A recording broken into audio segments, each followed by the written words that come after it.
வாசிக்கலாம் 3ஆம் வசனத்திலிருந்து. படுக்கையின்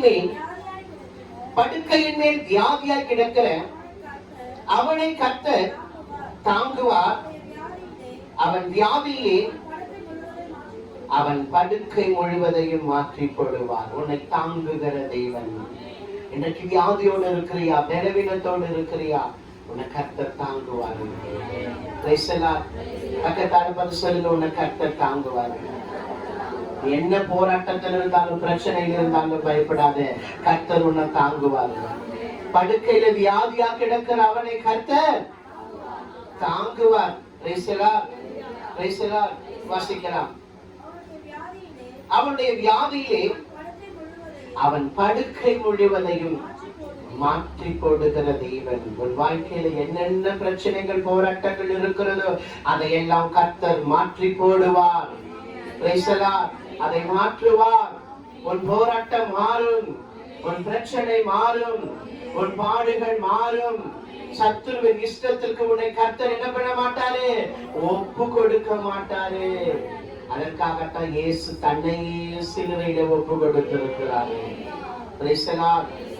தேவனுக்கு தேவனாகவும் மனிதனுக்கு மனிதனாகவும் இந்த உலகத்திற்கு வந்து நமக்காக ரத்தம் சிந்தி ஜீவனை கொடுத்து நம்மை மீட்டெடுத்த இயேசு உன்னை சத்துருவின் இஷ்டத்துக்கு ஒப்பு கொடுப்பதற்காக உன்னை தெரிந்து கொள்ளவில்லை. இன்றைக்கு உங்கள் வாழ்க்கையிலே போராட்டங்கள், பிரச்சனைகள், பாடுகள் இருந்தாலும் சோர்ந்து போகாதீங்க. அது வாழ்க்கை முழுவதும் உன்னை நீடிப்பது கிடையாது.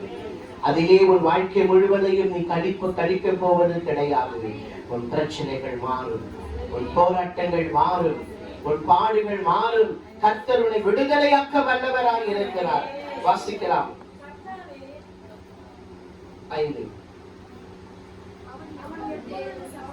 அவன் எப்பொழுது சாவான், அவன் பேர் எப்பொழுது அழியும் என்று என் சத்துருக்கள் எனக்கு விரோதமாய் சொல்லுகிறார்கள். நம்முடைய சத்துரு என்ன சொல்றாங்க, நாம எப்போ அழிவோம், நாம எப்போ சாவோம், நம்ம பேர் எப்போ இந்த பூமியில இல்லாத போகும். ஒரு பழமொழி உண்டு, அண்ணன் எப்ப சாவான். சத்துரு இன்றைக்கு அப்படிதான் என்ன பண்றாங்க, நீ எப்படி சாவ, நீ எப்போ சாவ, உன் பேர் எப்போ அழியும், இதெல்லாம் பார்த்து கொண்டு இருக்கிறான். ஆனாலும் கர்த்தர் அந்த சத்துருவின் இஷ்டத்திற்கு உன்னை ஒப்பு கொடுக்க மாட்டாரு. கர்த்தருக்கு பயப்படுகிறவர்களுக்கு கர்த்தர் ஆயுசு நாட்களை பெருக பண்ணுவாராக. கர்த்தர் உன் வாழ்க்கையிலே நன்மை செய்வாராக. கர்த்தர் உன் குடும்பத்திலே நன்மை செய்வாராக. கர்த்தர் உனக்கு எப்பொழுதும் நன்மை செய்ய அவர் வல்லவராக இருக்கிறார். வாசிக்கலாம். சங்கீதங்களின் புத்தகம் 103ஆம் அதிகாரம் 4-5 வாசிக்கலாம்.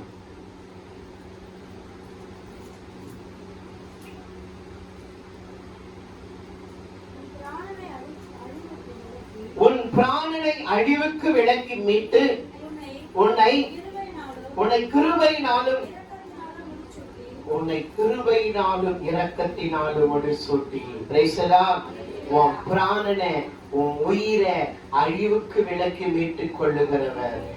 உன் குடும்பத்தை எல்லா அழிவிலிருந்து மீட்டுக் கொள்ளுகிறவர். உன் பிள்ளைகளை எல்லா அழிவிலிருந்து மீட்டுக் கொள்ளுகிறவர். உனக்கு விரோதமாக எழும்புகிற எல்லா சத்துருவின் கிரியைகளை முறியடிக்கிற தேவன் அவர் உன்னோடு கூட இருக்கிறார். சத்துருவின் இஷ்டத்திற்கு கர்த்தர் உன்னை என்ன பண்றதில்ல, ஒப்பு கொடுக்க மாட்டாரு.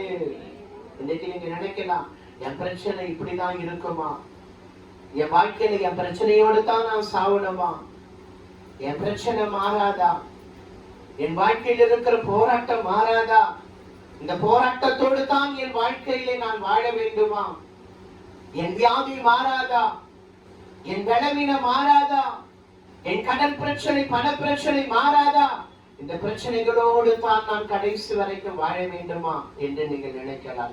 அல்ல, கர்த்தர் சத்துருவின் இஷ்டத்துக்கு உன்னை ஒப்பு கொடுக்காதபடி அதிலிருந்து கர்த்தர் உன்னை விடுதலையாக்குவாராக. உன் போராட்டத்திலிருந்து இயேசு கிறிஸ்து உன்னை விடுதலையாக்குவாராக. உன் பாடுகளிலிருந்து இயேசு கிறிஸ்து உன்னை விடுதலையாக்குவாராக. உன் பலவீனத்திலிருந்து வியாதியிலிருந்து இயேசு கிறிஸ்து உன்னை விடுதலையாக்குவாராக. உன் கடன் பிரச்சனை, பண பிரச்சனை இயேசு கிறிஸ்து உன்னை விடுதலையாக்க வல்லவராக இருக்கிறார்.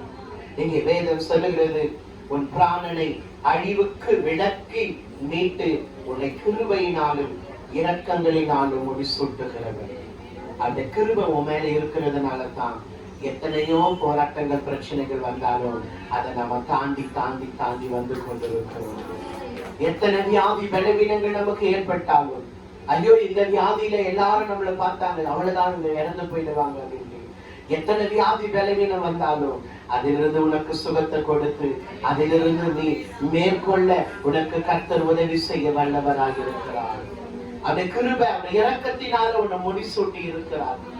அந்த கிருபை அவருடைய இரக்கம் உன் மேல இருக்கிறதுனால தான் சற்று உன்னை மேற்கொள்ள முடியல. உன்னை அட்டாக் பண்ணாலும் அவன் உன்னை மேற்கொள்ள முடியல. சத்துருவின் இஷ்டத்திற்கு கர்த்தருடைய ஒப்பு கொடுக்காதபடி கர்த்தருடைய விடுதலையாக்கி இன்றைக்கும் நடத்தி கொண்டிருக்கிறார்.